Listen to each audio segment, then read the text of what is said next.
Well, meanwhile, two Albuquerque police officers have now been charged with murder after shooting a homeless camper to death. Officers Dominic Bettis and Keith Sandy shot and killed camper James Boyde after a standoff that lasted several hours. The shooting provoked national criticism of APB after this video was released. The video showing the officers firing what appears to be tear gas or a smoke grenade at Boyde, and then a canine charging him. At this point, Boyde reaches into his pockets and he pulls out two small knives, appearing to surrender, but then is shot multiple times. We're freezing the video here, not showing Boyde's death, but it is at this moment that he is then killed. Also at the center of this case, audio from the officer's dash cam in which Officer Keith Sandy is angered that Boyde is asking to deal with state police instead of Albuquerque police and says, quote, "For this effing lunatic, I'm going to shoot him in the penis with a shotgun here in a second." Well, early on, Albuquerque police denied that Sandy said the word penis and instead claimed that he had actually said, quote, "I'm going to shoot him with a taser shotgun in a second." However, the APD's denial conflicted with Sandy's acknowledgement to investigators that he did in fact say, "Shoot him in the penis," but he said it as a joke, he says, just kind of locker room banter. He told investigators, quote, "I just told him, don't worry, I'll shoot him in the pecker with this and call it good," end quote. Earlier, I was joined by Micah McCoy, Communications Director for New Mexico's American Civil Liberties Union. I first asked him what the response to this case has been like in Albuquerque. The shooting of James Boyde, who is a homeless camper who was camping illegally in the foothills of the Sandia Mountains right next to Albuquerque, New Mexico, it really shocked the consciences of not only our city but the country.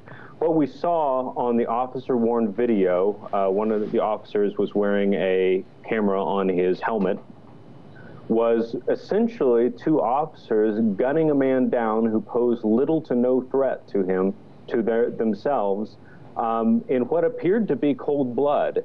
And it was just so shocking that it really was a wake-up call for this community and the nation at large. We had protests in the streets here in Albuquerque for multiple days.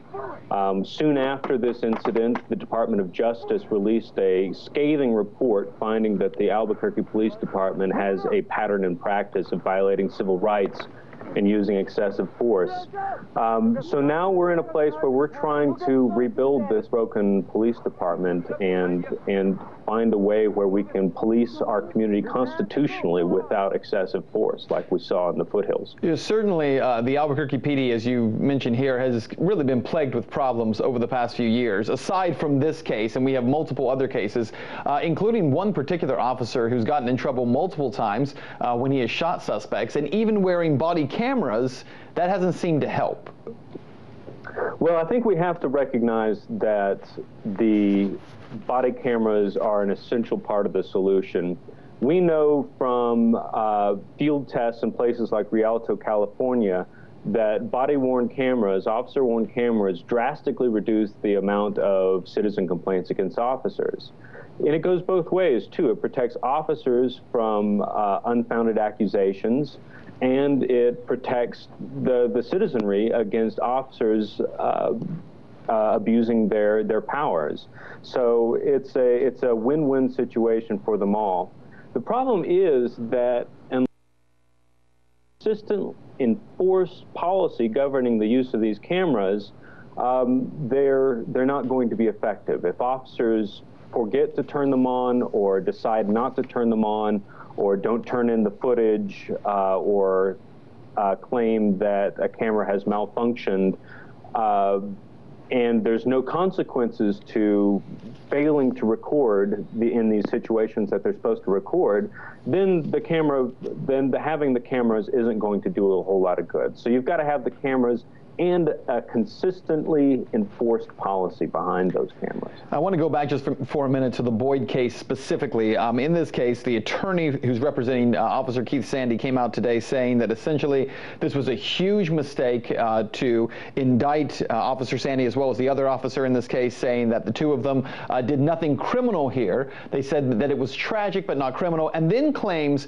that the officer was trying to defend the life of the canine that was charging at Mr. Boyde. What say you to that?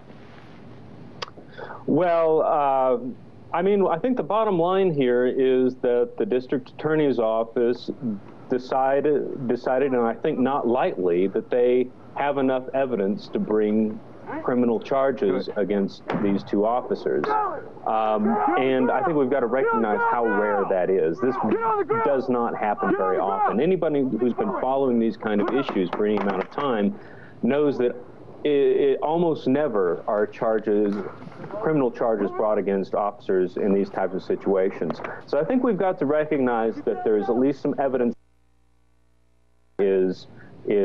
believes is adequate to bring these charges. And I mean, if you just look at the video, if you watch the video of that day, it is hard to look at that video. It's hard to watch to begin with, but it's hard to watch that video and walk away from that just as a lay person, as an average citizen, and say that James Boyde was not murdered that day. Well, and it's also, as you point out, how rare this is for charges to be brought. It's also rare, and in this case, the city of Albuquerque is not going to be paying for the legal fees and for the representation of these two officers. They're on their own in this case, which is also a rarity. Micah McCoy of the ACLU of New Mexico, thank you so much for your time. Thank you.